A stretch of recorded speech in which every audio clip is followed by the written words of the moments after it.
a gente nem pode, nem deve, nem vai crucificar os nossos professores, mas é muito provável que todas nós tenhamos ouvido isso na graduação. O que acontece? Acontece que, normalmente, a gente vai trabalhar a partir da nossa realidade. Normalmente não, sempre. A gente vai trabalhar a partir da nossa realidade e das nossas crenças. Então, o que acontece? Uma boa parte dos nossos profs tem uma realidade diferente. Eles enveredaram pela graduação e talvez tenham colocado toda a energia deles muito mais nisso do que em captar pacientes, trabalhar um consultório para que prosperasse, crescesse. E muitos deles também vêm de outras épocas, nas quais a gente não tinha mídias sociais e processos de divulgação tão intensos quanto a gente tem hoje. E aí, sabe o que acontecia? Realmente demorava muito para eles prosperarem. Então, eu gosto de entender daqui sempre essas ações com intenção positiva.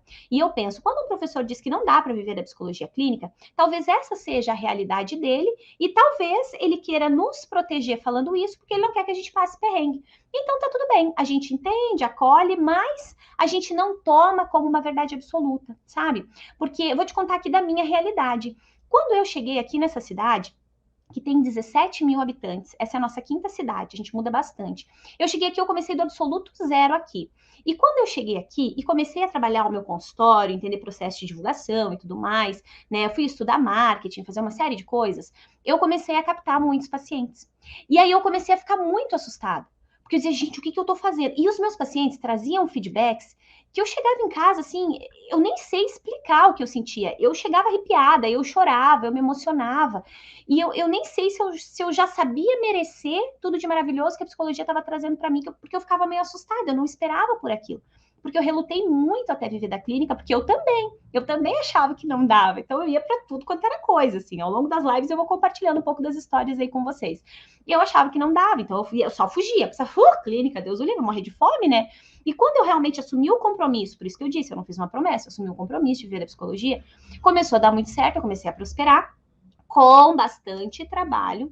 E aí eu lembro de um dia que eu mandei uma mensagem para uma das minhas profs que me deu aula na graduação, que eu admiro muito ela, inclusive, né, quando eu preciso de terapia, ela é a minha terapeuta.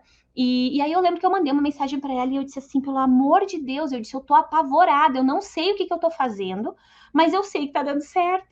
E foi muito engraçado aquele momento, porque naquele momento, né, entendendo quanto que eu cobrava de sessão, quanto que ela cobrava, naquele momento, eu já cobrava, ela cobrava R$ 100 pela sessão dela e eu na minha já estava cobrando 150. Sem desmerecer um ou outro trabalho de forma alguma, mas quando eu entendi, porque aquilo era a demanda daqui, e eu entendia que aqui eu podia cobrar esse valor, né? Mas quando eu li aquilo, eu disse, gente do céu, não é possível, como é que pode eu estar cobrando mais caro do que a minha prof está cobrando? Tá errado isso aqui.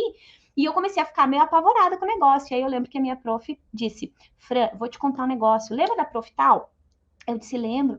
Ela disse, Fran, ela acabou de fechar o consultório lá em tal lugar, porque não tinha paciente. Aquilo lá me deixou ainda mais desesperada, porque eu pensava, gente, o que será que eu tô fazendo? Era um desespero bom, claro, mas era meio desesperador, porque como assim que não dá para viver da clínica? De repente eu tô vivendo da clínica, eu tô prosperando, eu tô com lista de espera, eu tô cobrando mais caro que os outros cobram, e as pessoas estão vindo? O que tá acontecendo nisso aqui, né? Eu pensava, meu Deus, qual é a mágica que tá rolando aqui? E hoje eu entendo que não tinha mágica nenhuma. Sempre foi trabalho, dedicação, sempre foram escolhas, né? Eu sempre escolhi me dedicar muito para aquilo que eu decido fazer. E não foi diferente quando eu decidi viver totalmente da clínica. E naquele momento eu comecei a entender também essa questão do não dá para viver da psicologia. De repente, aquela prof que precisou fechar o consultório, ela vai falar para os alunos dela que não dá para viver da psicologia. Mas, de repente, eu dando aula para os alunos, eu vou dizer, bora, vamos lá, gente, acorda, vem, que tem como. Vamos correndo, porque tem um monte de gente precisando de terapia que está sem. E a gente precisa trabalhar para levar o nosso trabalho para elas. Então, são as nossas visões, as nossas vivências, as nossas crenças. Até um período da minha vida, a minha crença era que não dava. E enquanto era que não dava, eu realmente não tinha nenhuma prosperidade financeira com a psicologia. Buscava qualquer outra possibilidade na vida.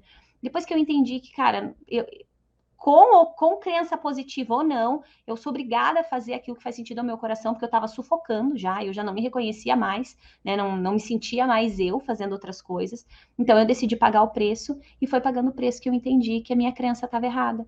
E que bom que eu pude perceber que estava. Mas depois disso, eu busco sempre olhar para essa questão dos professores e da fala que eles trazem, ou que a grande maioria deles traz, com essa intenção positiva. Então, muito provavelmente eles vêm com essa fala para nos proteger de angústias que talvez eles tenham sentido e que não gostariam que a gente sentisse. Só lembrem sempre, a crença dos nossos professores não precisa ser a nossa. Nós precisamos ser mais críticos. Claro que professores são figuras de autoridade para nós, né, dentro da graduação, mas nós precisamos ser mais críticos. Então, será mesmo que não dá? Mas não tem ninguém vivendo? Porque se não tem ninguém vivendo, faz sentido. Mas quando a gente para pensar que tem um monte de gente vivendo da psicologia, daí perde sentido.